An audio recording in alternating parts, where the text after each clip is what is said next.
Yeah. You've been surrounded by supernatural creatures in the last year. I have. All kinds of creatures. How does it feel to be a woman who might or might not be a fairy? That's the weirdest question. Folklore in general follows me quite a bit. I have to remind myself I'm human. For me, it really comes down to story. People say, oh, what are your favorite kind of movies? And I say, well, I don't have a favorite kind of genre. I like stories, and whatever path that leads you down, I like the good story path. That's the only path I like. So be it, horror for the rest of my life, or if it switches from period pieces that are in a horror genre, or if it's a sci-fi like Arrival, which, you're learning my favorite movies. Yeah. Or even, something like The Man Who Knew Too Much. I love this idea of the what if, like we were talking about earlier.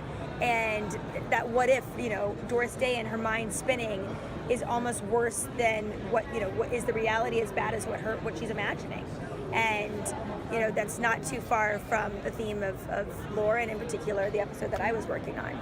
So I follow the good content is what I try to do. I follow that with docs. I follow that with scripted.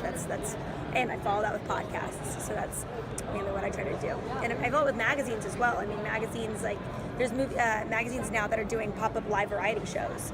That reminded me a lot of lore. A magazine called California Sunday, and they do live a variety show that is bringing back this kind of old art form, and I love that it's now going to be on television screens as well. And so I really like where television's heading. It's constantly pushing the envelope.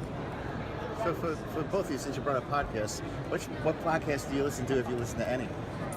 I listen to lore. I love Pod Saves America, obviously. One of my favorites is called Here's the Thing with Alec Baldwin.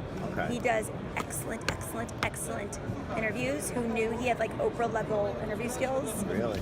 He really do feel like you're a fly on the wall of a conversation. He'll interview the chief police of the NYPD. He'll interview an opera singer, the editor of Martin Scorsese, the president of Doctors Without Borders. It's a different term in France, their French version. I mean, he just all walks of life, and he's really well educated and just versed in whoever he's interviewing. There was the CEO, I think it was Howard Schultz of Starbucks. Yeah, that one. So he's probably one of my favorites. I dive in with him, and Aaron Minky honestly was one of my other favorites. I'm also just a big NPR fan, so anything from the Baltimore area usually fares well with me. Good old S-Town and Serial. But I love that podcasts. I think as we commute, there's for urban sprawl. It's amazing that audio is such a lovely reincarnated form of entertainment for us. I think that it goes hand in hand with each other because commuting is inevitable in our day and age in our cities. So it's nice that podcasts are there for us. Yeah, I mean, I think Aaron Mahnke is the Stephen King of podcasting. The guy is incredible.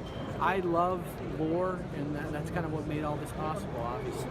I'm also a huge fan of Sword and Scale. I think what Mike Boudet is doing over there is so horrifying, but yet telling about humanity and the dark things that we do, the kind of monster inside.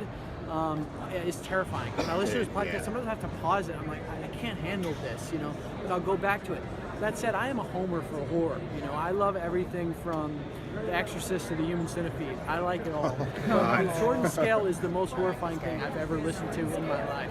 I love Up and Vanished, Payne Lindsay, Citizen Sleuth. I think what he's done in helping crack the case of Tara Grinstead is amazing. For her family and for justice I think that's just absolutely incredible and inspiring. I love the medium in general. There's so many amazing ones. TED Talks, I'm the type of guy where you hear one on like I saw one about a girl who's like a human mermaid, and I was like, hey, could I be a merman? I'm so simple, and I love the way that we can kind of bring experts into our room. Like she was talking about earlier about working on her accent on YouTube. I love that we live in this age where we can find experts and information and teach ourselves. I think podcasts are a way to do that.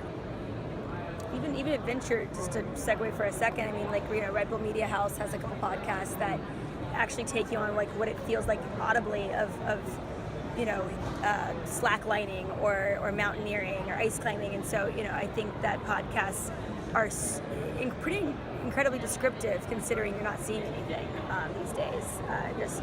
Just a testament to the kind of storytellers that are out there right now.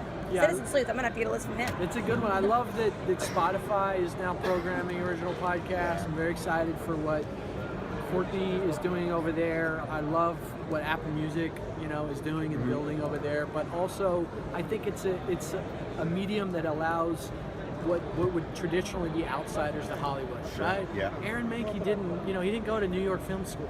He doesn't have some fancy degree. He doesn't come from the fraternity of George Lucas and the USC guys, right? Which are great, and I love that. But Aaron Mahnke started in the basement on the East Coast, where he had been a novelist trying to sell books like so many other writers out there, like friends of mine, like my sister, like my aunt, like so many people I know.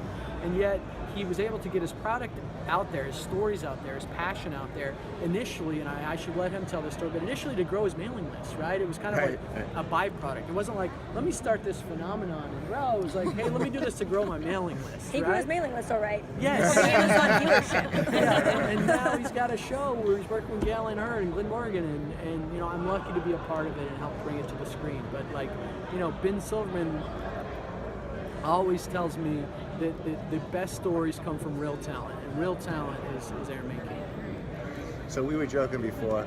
So tell us how it's like working with Nick Cage on Face Off. Fantastic. Yeah. Fantastic. Better than you could imagine. I was debating if I wanted to ask you that. It's not the first time I've heard it. Like legitimately people have asked you. Oh, I remember in the Face-Off offices we had pictures from the movie in the hallway.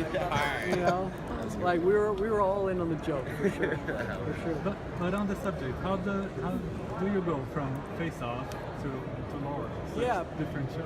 Good question. I started my career actually in special effects makeup. My first job in Hollywood was working for Rick Baker. Rick has 7 Academy Awards for special effects makeup. The last film I got to do over there was a film called Hellboy, and Guillermo del Toro would come in every day. I was the lowest man on the totem pole and was so grateful and happy to be there. But I love storytelling, and I think, in this day and age, I don't believe that it's regulated to one medium or one voice. Great stories come from everywhere. They don't have to be on a podcast or a TV show or a book, like wherever and however you could get them. I'm fortunate that I'm in a position where I do know a lot of great people, and I have a limited understanding of how kind of Hollywood works. So I think, I got into this business because I want to tell stories, and I want to work with people that inspire me. So to be here sitting with this incredible woman and working with Gail, working with Ben and Howard and Glenn Morgan, like, it's inspiring. I'm just, hopefully this is the first of many more to come. Do you find doing makeup and stuff is almost a form of storytelling, like you were saying? Absolutely. Absolutely. I think, it's somewhat of a lost art form, but the same thing happens in photography. The same thing happens when you draw a picture. But makeup, absolutely. When people talk about a film like Alien or even E.T., like, you think about what that monster looks like, and there's many artists involved in that, but certainly the makeup artist has something to do with it. I remember when I got hired at Rick's the first time, the first day I walked in, Rick came in, and I was in the room, and I think I was making zombies at the time for Haunted Mansion, which is my favorite experience at Disneyland. The movie sucked. But, and he comes in and he opens the door and he looks at me and he says, "Who the hell hired you?" And he shut the door. Now, he was just screwing with me, right? But getting to know him and the way that he helped bring classic characters to life, American Werewolf in London, Thriller, like, yes, absolutely, it's an integral part of storytelling. And I think, I'd love to do 10 more shows like Face Off. There's so much more ideas I have in that space. I think right now the competition space is a little crowded and needs to be kind of reinvented. I think a lot of what we see is derivative of that kind of original Project Runway format, and I think makeup artists, and I know I'm a homer for it because I come from that world, but I think are incredible storytellers. They create the look, the costume, and all these different things, and I want to do more in that space. There's a lot of respect when practicals are used, meaning not a lot of special effects as far as CGI goes. Yeah, the practicals. It's always fun when you see a lot of practicals on set. As an actor, you get really excited. Holland, was it different? You just spent so many years on Teen Wolf. Yeah. And going into a series and with a specific character, was it different doing just like a one-off